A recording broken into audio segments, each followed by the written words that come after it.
Até os anos 90, não havia dança nos cultos, mas depois algumas igrejas introduziram em sua liturgia a dança. No Brasil existem igrejas evangélicas que abominam radicalmente a dança no culto, enquanto há outras denominações que liberaram todo tipo de dança no culto. Balada, funk, hip hop, forró, tudo é permitido. Surgiram também muitos hinos que falam de dança.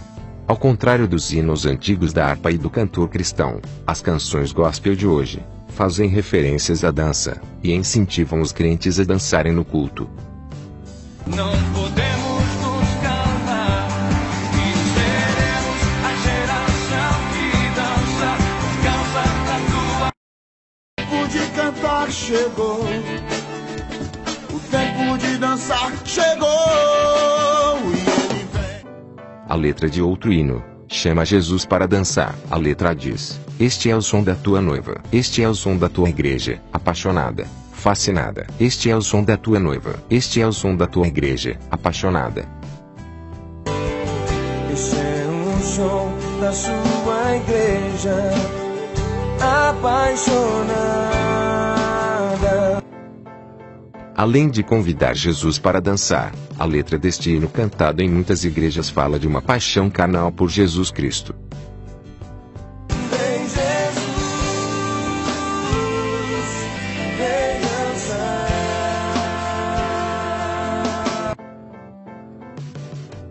Para entender melhor sobre o que estou dizendo, assista depois ao vídeo anterior, onde eu falo sobre 6 jargões muito usados nas igrejas. E um deles é a paixão. Hoje trocaram amor por paixão. Vivemos hoje a geração de apaixonados por Jesus. Mas o assunto de hoje é a dança no culto. A dança hoje é mais um elemento que faz parte do culto. Afinal, o rei Davi dançou diante da arca de Deus, e Miriam também dançou. Mas, seria isso suficiente para apoiar o ministério da dança no culto? Será que devemos dançar no culto? Existe ministério de dança? Existe dança profética? O que diz a Bíblia sobre a dança? E Davi saltava com todas as suas forças diante do Senhor, e estava Davi cingido de um éfode de linho.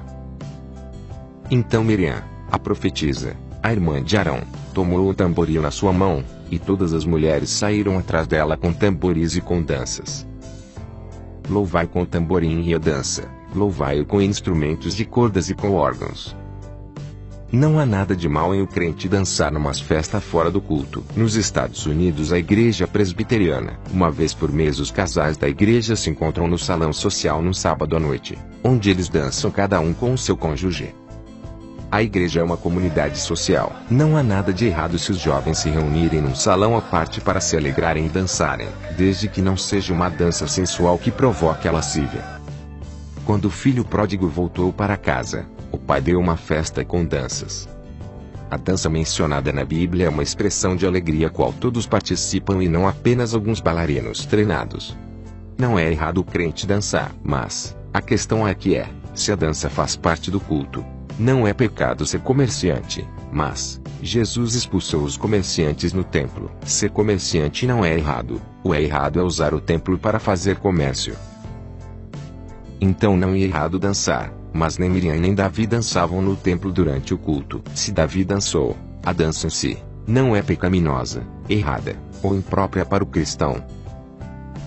Miriam, Davi e outros saltaram num momento de extrema felicidade, como aconteceu com o paralítico que ficava à entrada do templo em Jerusalém. Não foi uma dança com movimentos bem executados e ensaiados. A dança de Davi e de Miriam foi espontânea. Ao contrário de hoje, os crentes dançarinos que fazem parte do ministério de dança na igreja precisam primeiro fazer academia, onde aprendem a dançar funk, axé, samba, forró, rock e outros ritmos para se apresentarem no culto. Davi não dançava no culto e não introduziu o ministério de dança no templo. Davi e Asaf organizaram o ministério do louvor apenas com músicos e cantores. O rei Davi, que é considerado por muitos como o exemplo principal para a dança religiosa, nunca deu instruções aos levitas com respeito a quando e como dançariam no templo. Se Davi, de fato, era um apoiador da dança como uma forma de louvor a Deus, por que não a introduziu no culto a Deus? Em todo o Antigo Testamento, não há menção à dança acompanhada de música dentro do templo. Davi apenas dançou do lado de fora do templo. A dança de Davi foi um ato único, pessoal, fora do templo, isolado. Não foi um ato litúrgico. Em ti me alegrarei e saltarei de prazer, cantarei louvores ao teu nome, ó Altíssimo. Na cultura do Antigo Oriente, as danças eram usadas como manifestação popular pelas vitórias militares obtidas, e eram geralmente lideradas pelas mulheres. Foi o caso com a dança de Miriam, a filha de Jefté, e a própria dança de Davi. Calvino traduziu a dança mencionada nos Salmos 149 e 150, como flauta. O salmista estava se referindo a um instrumento musical, como flauta.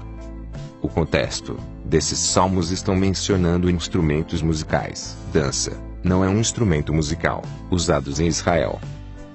Estes versos não estão dando uma descrição do que se fazia no culto a Deus, executado no templo, mas apenas enumerando os instrumentos musicais de toda a espécie, todos eles convocados para o louvor de Deus.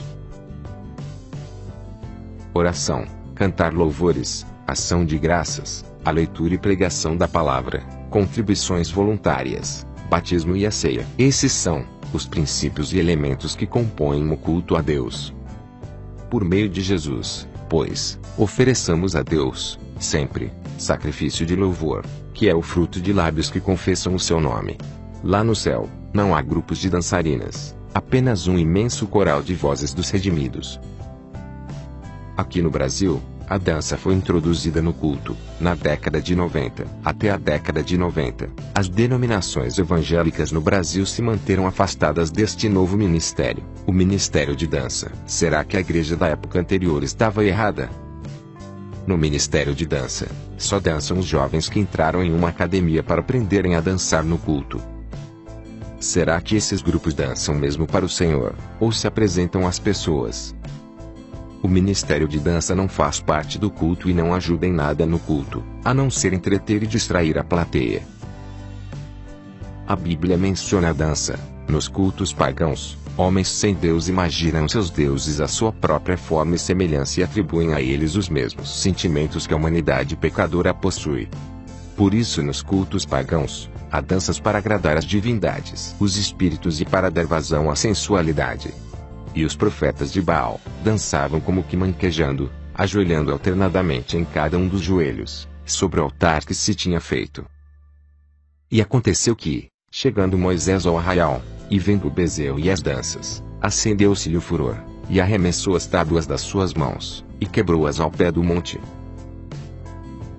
No Egito, a dança tinha um caráter sagrado, e era executada em homenagem aos deuses e ao culto a Osíris, deus da luz. Na Índia, as danças têm origem na invocação a Shiva, deus da dança. Na Índia, a dança está ligada à religião, onde as escolas de dança funcionam junto aos santuários. Davi deve ter se exaltado tanto que perdeu o manto que o encobria, pois Mical, sua esposa, reprovou-o, dizendo: "Que bela figura fez o rei de Israel, descobrindo-se, hoje, aos olhos das servas de seus servos, como, sem pejo, se descobre um vadio qualquer."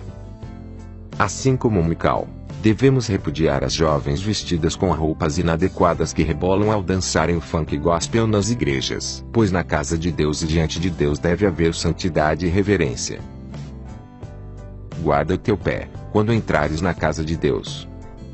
Geralmente os que dançam no culto, chamam aqueles que não concordam com a dança no culto, de Mical, porque a sua esposa Mical, quando viu Davi dançando, o desprezou. Sei que agora muitos vão me chamar de Mical, por eu desprezar a dança no culto através desse vídeo. Só que Mical não criticou Davi por ter dançado, e sim por ele ter se despido enquanto dançava. Eu não me importo que me chamem de Mical, e se você quer continuar dançando, continue dançando, não vou te julgar por isso. Dançar, extravasar a nossa alegria, saltar como fez Miriam e Davi, não é pecado, mas o objetivo desse estudo não é condenar quem dança no culto, mas explicar que não é bíblico e não existe dança profética e nem ministério de dança na Bíblia. Chegamos ao fim de mais um vídeo. Deixe o seu like para ajudar o canal, e se não se inscreveu, Aproveite agora e se inscreva.